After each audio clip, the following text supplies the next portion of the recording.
Bună seara! Astăzi e martie 13,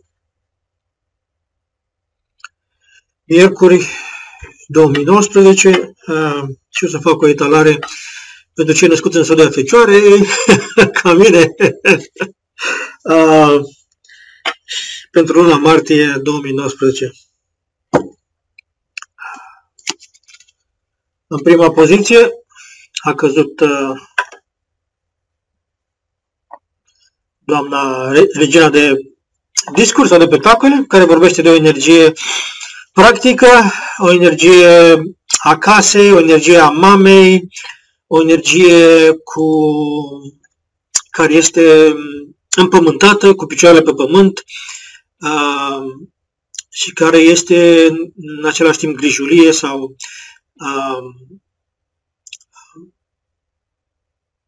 energia unui gardian, unui care are grijă, care păzește.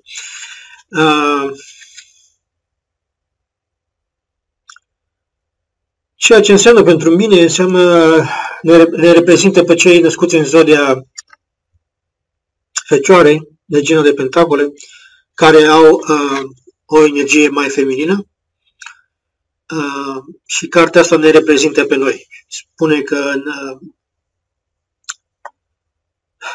situația, cartea se referă în prima poziție, se referă la situația pentru luna martie și este vorba despre noi. Noi suntem situația, noi suntem, ca să zic așa, problema sau suntem cei care suntem în centrul acestei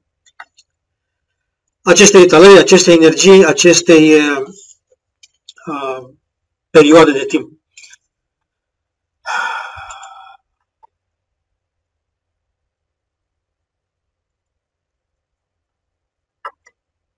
Este a doua carte care descrie situația, cartea care este în cumpănă, este vorba de Regele de Săbii, care vorbește despre o energie a unei persoane sau o energie unde e nevoie de gândire clară, putere intelectuală, autoritate și adevăr.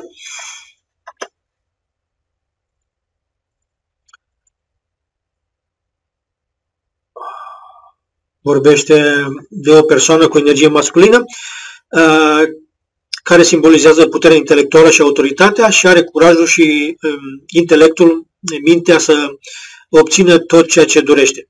Reprezintă judecata, comanda și puterea de a conduce. Vorbește despre o energie detașată și obiectivă într-o anumită situație, pentru ca să afle adevărul și să caute numai faptele.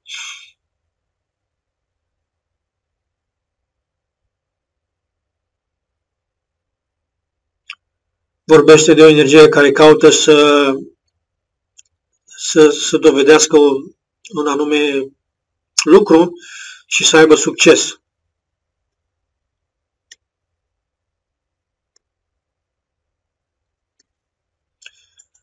Vorbește că intenția este să renunțe la emoții ca să clarifice o anumită situație și bineînțeles că energia asta poate fi folosită și în mod pozitiv și în mod negativ. Poate fi vorba de un avocat, poate fi vorba de o persoană care te sfătuiește din punct de vedere profesional într-o anumită situație.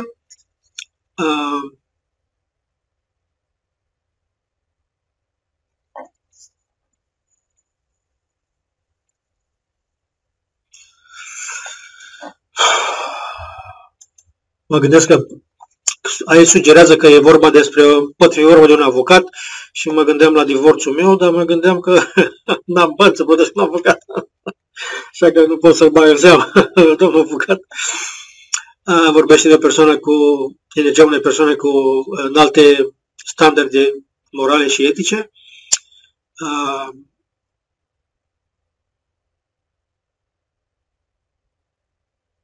Care așteaptă să funcționeze și să colaboreze în termeni legali sau înăuntru legilor sau regulilor. Deci situația a început nasol, din punctul meu de vedere, pentru că, fiind vorba de la început de o energie masculină și o energie feminină, este vorba de, pentru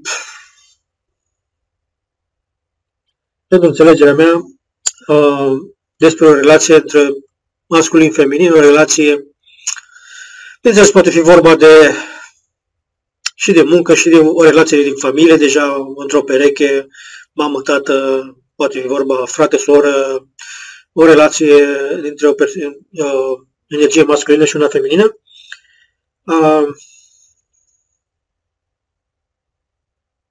Și energia care poate afecta pozitiv situația noastră sau negativ este energia masculină, energie care probabil o să vină și să fie ridicată, să afle adevărul, să întrebe întrebări și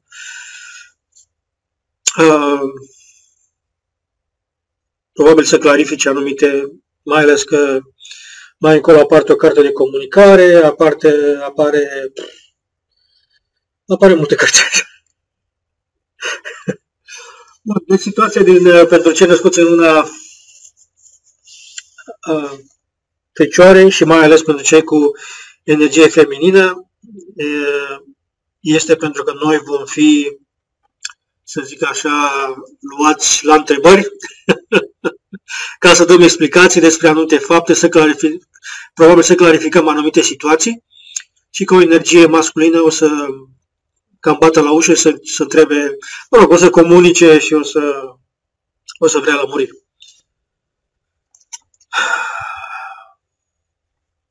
La baza situației avem,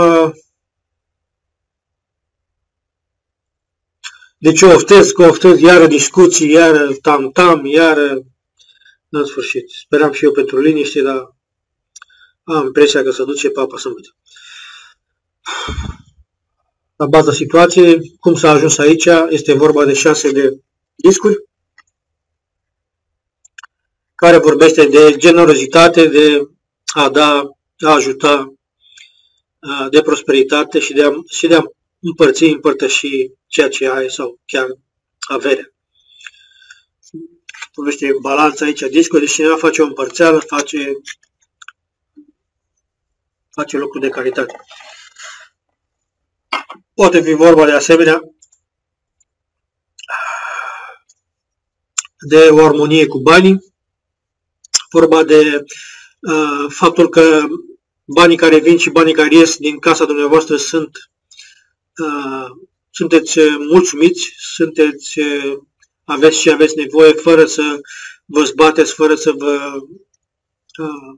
vă preocupați, fără să faceți griji și din ceea ce aveți puteți și sunteți capabili și bucuroși să ajutați și pe alții.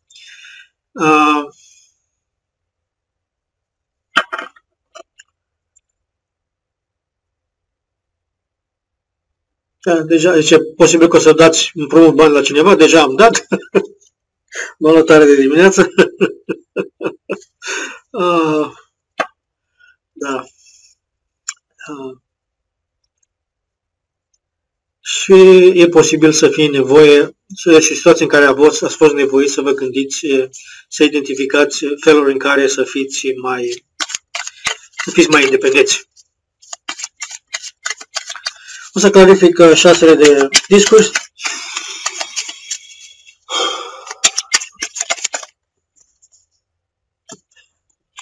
La dovadă de putere, cartea de arcană majoră, puterea, clarifică 6 de pentacole și ați dat nevoie de putere, v-ați curaj și v-ați organizat ca să faceți ce aveți nevoie, să aveți o stare materială mai pozitivă. Să mai cer încă o carte.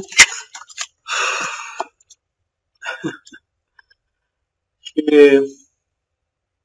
Asul de săbii, a doua carte care clarifică 6-le.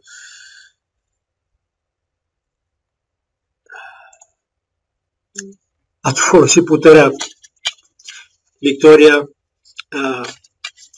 claritatea mentală. Deci v-ați folosit mintea, v-ați folosit ca să stabilizați situația, ca să aveți mai mult decât aveți nevoie, să puteți trăi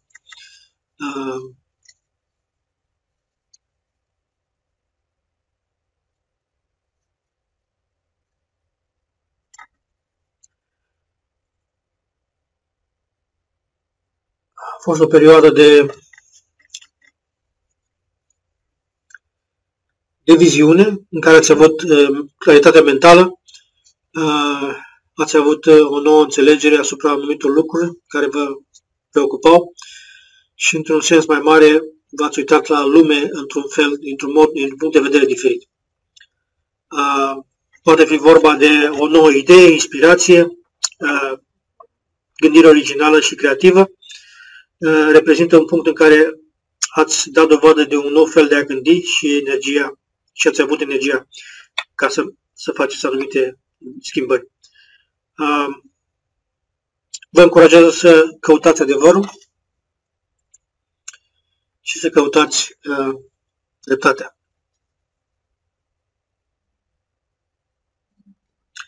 Deci a fost un timp în care v-ați folosit puterea interioară și ați reușit să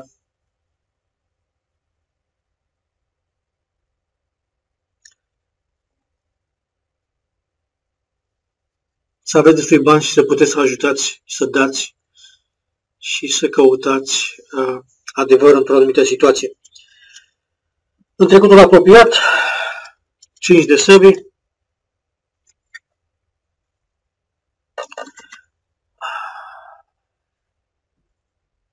care vorbește de conflicte, tensiune, pierdere, înfrângere sau de câștig cu orice preț și trădare.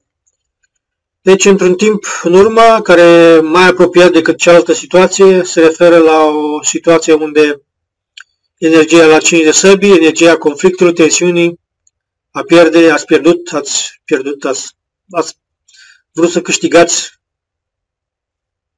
cu orice preț, ați făcut ceva și v-a rezultat în trădare, v-a rezultat în tensiune, pierdere și înfrângere.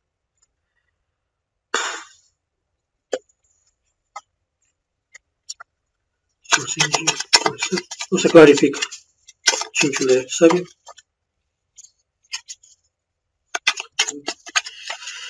Așa.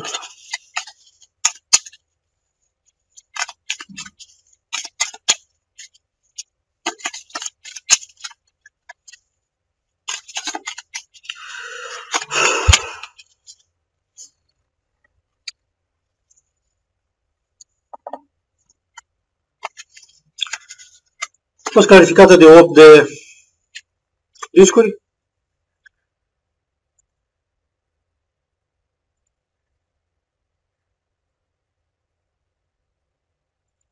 Care vorbește de a învăța, de educație, calitate și angajament. Faptul că v-ați dedicat la ceva, că ați învățat ceva, poate la un loc de muncă, ați învățat noi abilități în ceva care n-ați făcut înainte, ați experimentat schimbarea și un nou început în termen de muncă, educație sau circunstanțe financiare.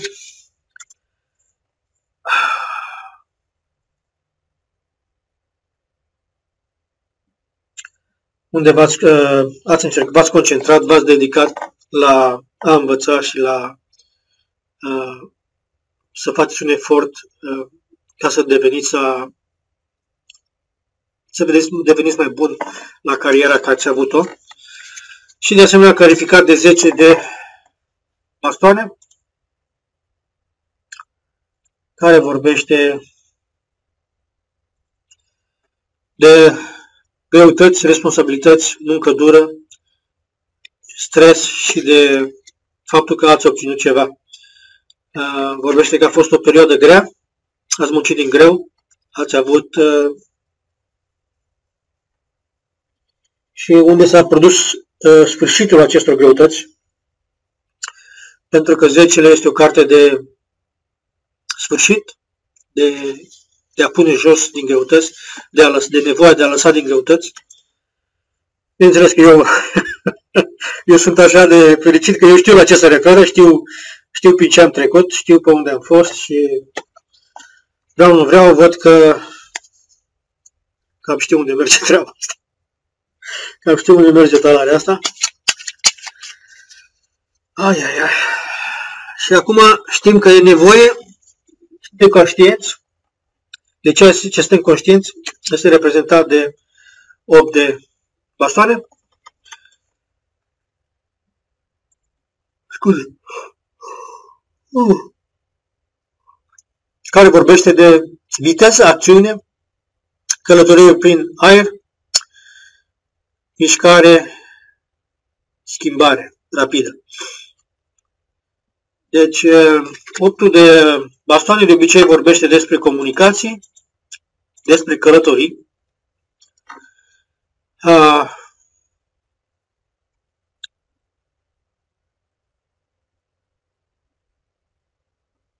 despre un tip de mișcare, de acțiune foarte focusată, foarte directă, cu multă energie. Și acum, dacă vorbeam noi de regele de săbii, o să comunice sau o să vină să vă bată la ușă. Deci asta și poate reprezenta și călătorie și poate reprezenta comunicare. Deci telefon, e-mail, text, SMS-ul, etc., etc. Știți că e nevoie de comunicare. Știți că e nevoie în relația asta, cineva trebuie să vorbească. Eu știu că nu o să fiu eu n-am ce să vorbesc, am vorbit tot ce a trebuit să vorbesc, am făcut tot ce sunt dispus să fac și faptul că sunt dispus să ascult e o mare transformare pentru mine. Pot să zic că dacă mă întrebai acum 2 săptămâni dacă vreau să am ceva de face cu persoana respectivă, ce-aș fi spus că pot să facă cancer să moară. Dar acum ați dispus să ascult, să vedem ce are de zis. Dacă vine, dacă nu vine, pa, la revedere. Eu nu mai fac niciun efort, nu mai caut pe nimeni și s-a terminat. O să clarific 8 de bastoane. Source energy.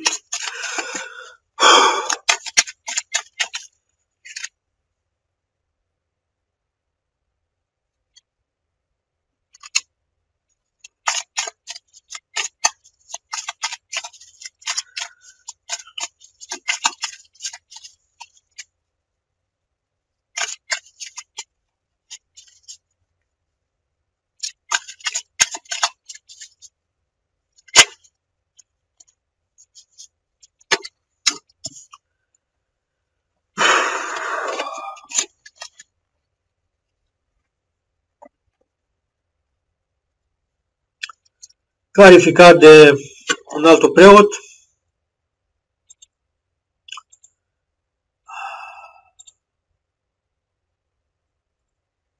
Care vorbește, pentru că e revers, care vorbește de restricție și de dificultatea de a schimba felul în care sunt lucrurile.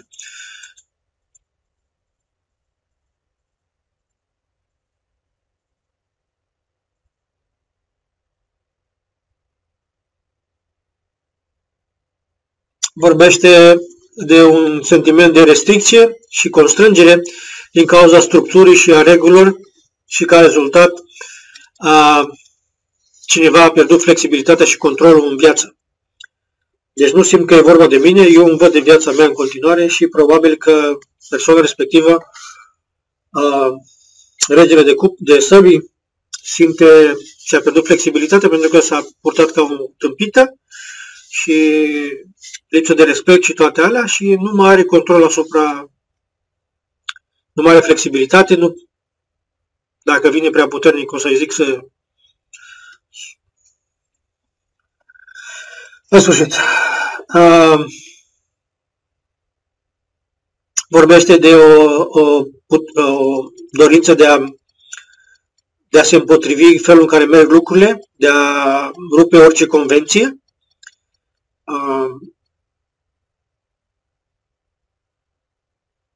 faptul că această persoană nu acceptă structurile rigide, tradiția și dogma și caută oportunități să se răscoale sau să retalieze.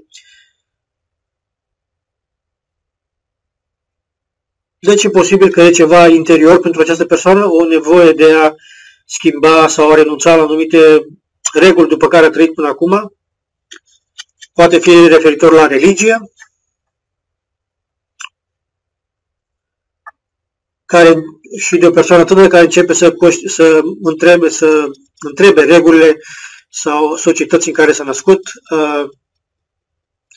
Poate fi vorba de un conflict cu autoritățile, cu un părinte sau cu o figură de autoritate. Poate de asemenea fi vorba de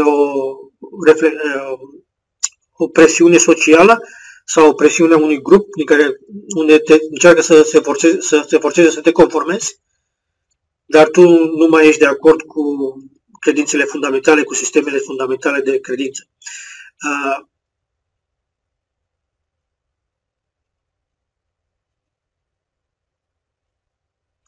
Poate fi vorba de altă persoană care încearcă să te forțeze, să te conformezi la anumite... Nu mă refer la noi, cred că, cel puțin pentru mine personal, energia asta nu se referă la mine, pe mine nu încearcă să mă forțeze nimeni, că de obicei nu se reușească și cred că e persoana cealaltă, persoana este cineva încearcă să o controleze, să o oblige să se conformeze la anumite reguli.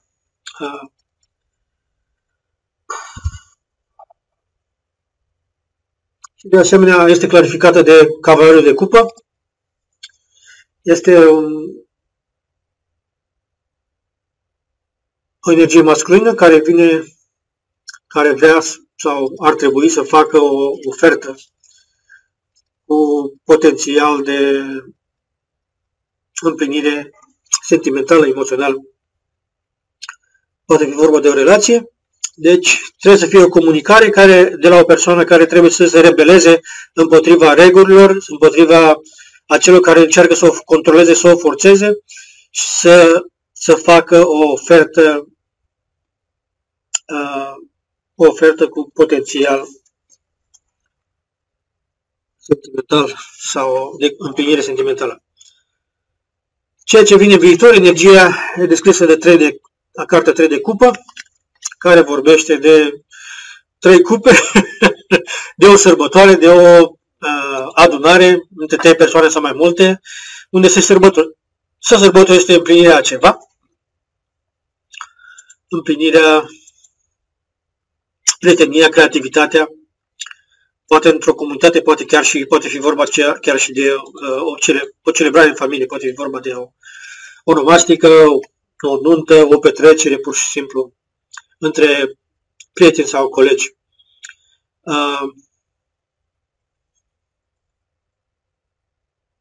Vorbește de o perioadă sociabilă în care putem găsi o balanță armonioasă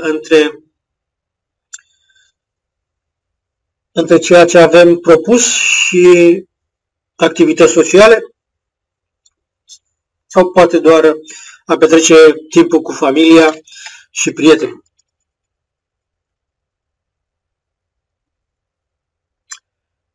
Cum ziceam mai devreme, poate fi vorba de o logodnă, căsătorie, reuniune sau chiar onomastică. Ok, să clarificăm și 3 de cupă.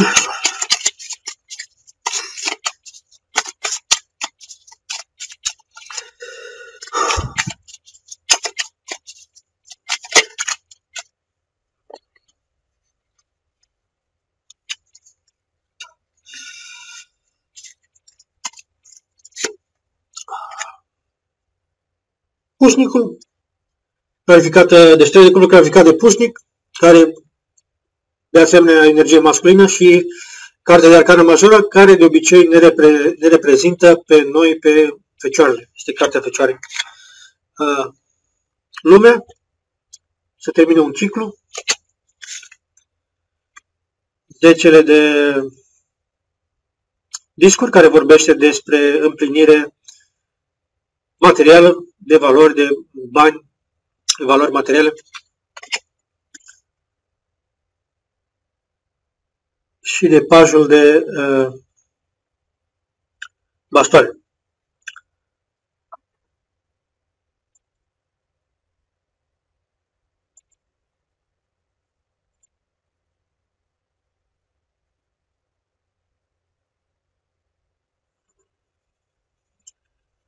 Deci posibil că o altă fecioară vine la această celebrare, vine cu entuziasm să exploreze, să descopere. Dacă poate să avem o relație în care să obținem valori materiale, să obținem împlinirea, apogeul,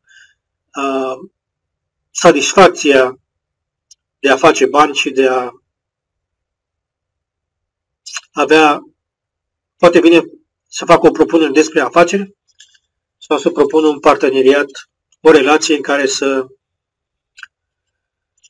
putem atinge acest 10 de și să vadă dacă lumea vorbește de un sfârșit de ciclu,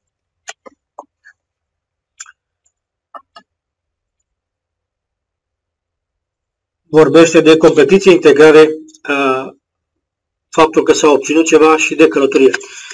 Deci, posibil că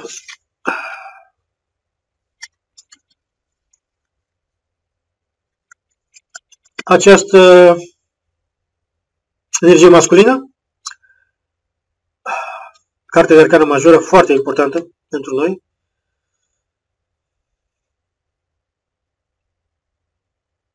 o să facă o călătorie, să completeze, să integreze, să descopere o nouă,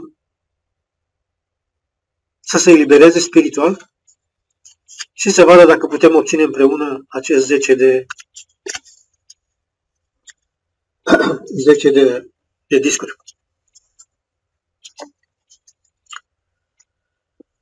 Cine suntem noi în această situație? Asul de săbii, din nou a apărut.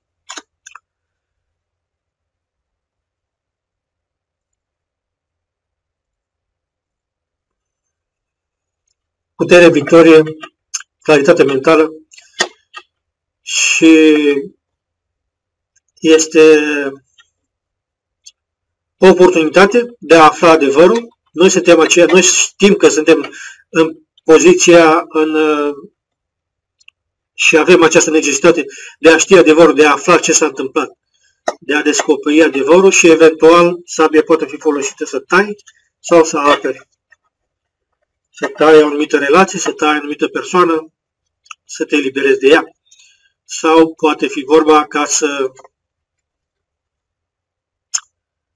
Aici e vorba pentru că această persoană vine, face o ofertă, noi o să trebuiască să punem întrebări, să aflăm adevărul, să ne lămurim ce și cum și de ce s-au întâmplat anumite lucruri. Source Energy, ok. Altă oportunitate, să vedem dacă într-adevăr avem oportunitate de a avea un nou început unei relații de cupe, de dragoste, de emoții, de împlinire. Dacă putem avea un nou început. Deci trebuie să folosim această oportunitate, această persoană o să vină să ne întrebe lucruri, noi trebuie să întrebăm înapoi, să clarificăm toată situația, să facem să iasă adevărul la iveală și persoana care vine are același scop, vrea să afle adevărul, vrea să știe, să clarifice. Deci o să fie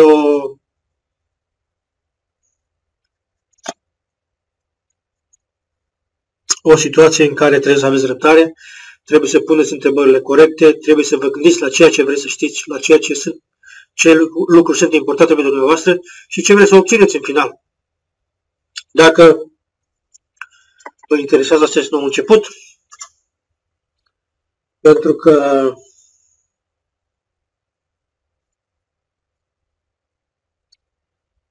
cu siguranță cineva această energie masculină o să vină, o să vă întrebe. Poate chiar pentru unii deja s-a întâmplat, că oricum e 13 martie. Să mai caut încă o carte de clarificare.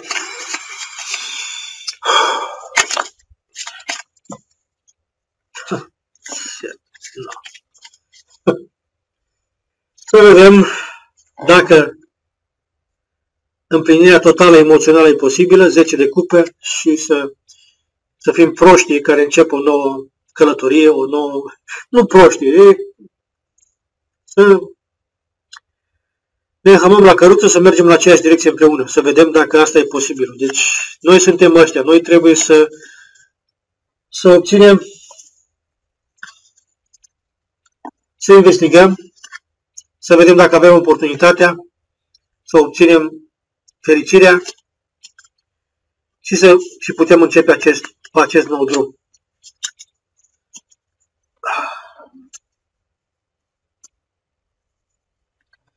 Ce vine din afară spre noi?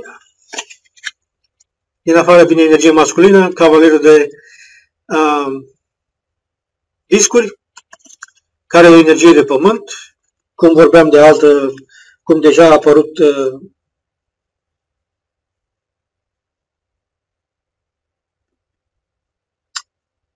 pușnicul în viitor, în energia care reprezintă viitorul, și asta de asemenea reprezintă un semn astrologic de pământ, cum ar fi Taurii, Capricornii și Fecioara.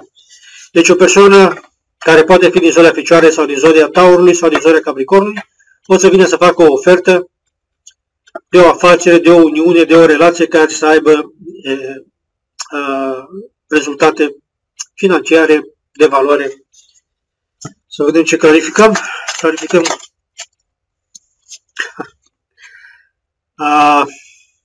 clarificarea de cavalerul de săbi, deci care vine cu rapiditate, deci nu vine, a fost încet și acum se apropie cu viteză mai mare, să caute, să aibă o discuție cu noi, să ne ia la întrebări. O energie masculină care are anumite opinii, care este orientată pe acțiune, pe comunicație și care vine cu grabă. Să mai cerem o carte.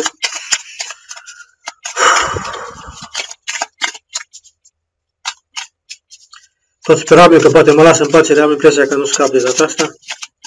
Sau nu scăpăm.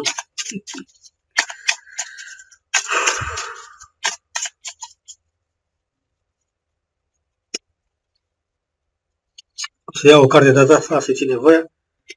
Pajul de cupă, deci vine să facă o să fie o ofertă cu implicații sentimentale, dar o să fie o ofertă mică. Poate o să fie o ofertă de prietenie sau de hai să mai stăm de vorbă sau să mergem la un ceai sau la ceva de genul. Nu foarte mare, o să fie un pas mic și dacă o să-l acceptați, dacă se clarifică toate celelalte și vreți să continuați, o să vi se facă o ofertă, am impresia, pentru că asta vine din afară. Deci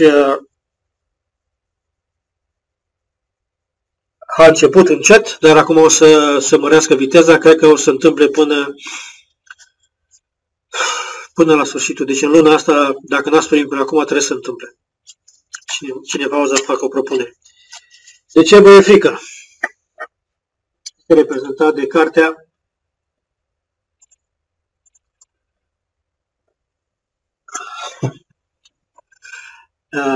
a căzut doiul de... Deci ăsta a căzut foarte, foarte...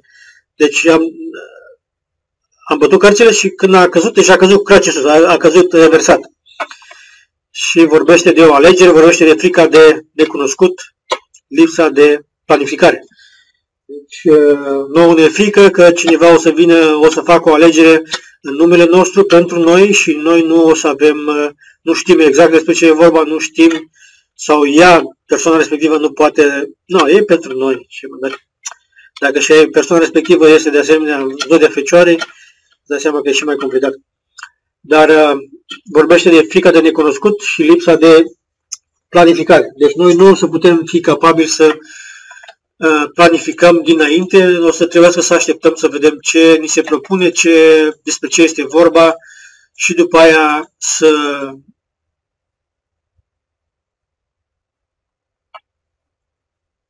facem o decizie sau să ne gândim la ce opțiune avem. De asemenea, vorbește că este o nevoie de a începe a organiza țelurile pe termen lung, să dăm prioritate la ceea ce este important pentru noi și la ceea ce vrem noi să obținem.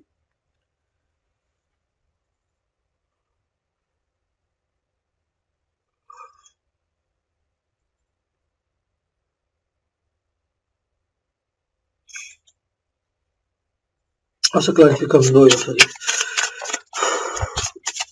de bastoare, doiul de bastoare. Nu știu dacă ne-am zis doi de wand.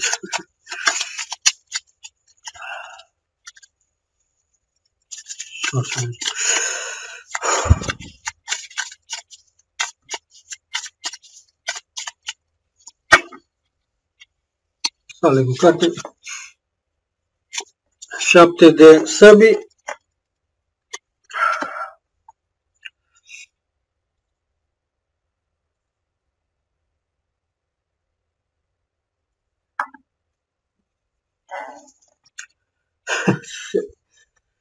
Și ne e frică să nu fim trădați din nou, să nu fim mințiți și ca această persoană să nu încerce să treacă cu vederea ce a făcut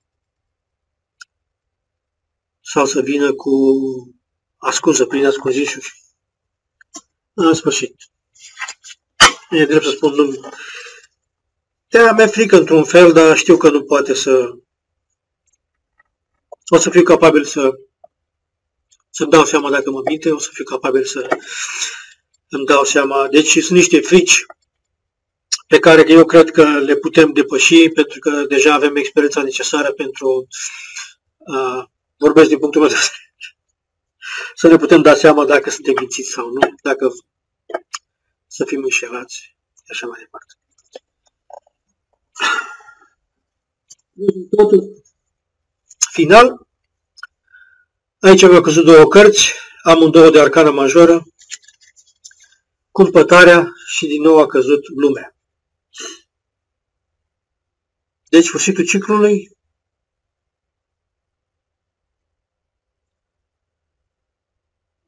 poate chiar și călătorie, și cumpătarea. Ideea este să fim cumpătați, să nu luăm decizii pripite, să dăm tot timpul necesar pentru a investiga această acțiune, pentru a avea această discuție, pentru a avea această claritate. Și eu cred că trebuie să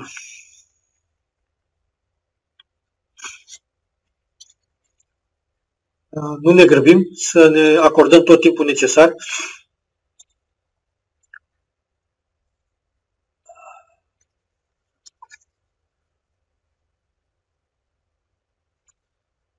și să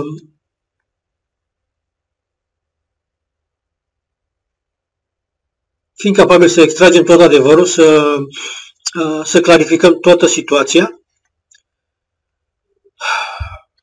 și, cum am zis, completare și călătorie.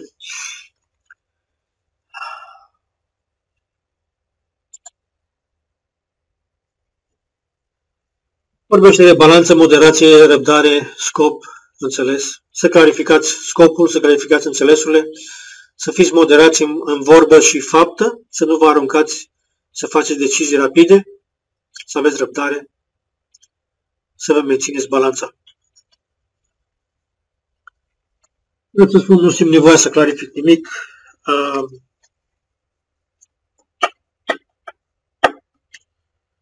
Rămâne ca persoana respectivă să-și facă apariția și să înceapă discuția.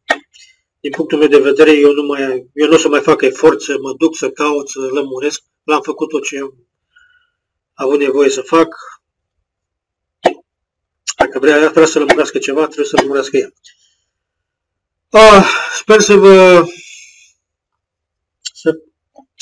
fi rezonat și pentru dumneavoastră această etalare. Pentru mine știu că a rezonat. Simțeam că mie o să fie imposibil să nu fiu atins de etalarea asta. Sper că am putut să clarific și anumite lucruri și pentru dumneavoastră. Aș fi foarte curios să știu dacă vi se potrivește ceva din această etalare și dacă cumva ați avut această discuție, ați avut această persoană, despre ce e vorba. Nu neapărat puteți să puneți în postări, poate chiar și într-un mesaj pe Facebook direct, ca să fie mai privat, zic eu. Parte într-un fel de felul în care și eu învăț de la dumneavoastră, în care și eu îmi dau seama cum se aplică etalarea și la alte persoane, nu numai mie. Vă mulțumesc pentru atenție, pentru vizionare. Vă doresc toate cele bune în continuare. La revedere!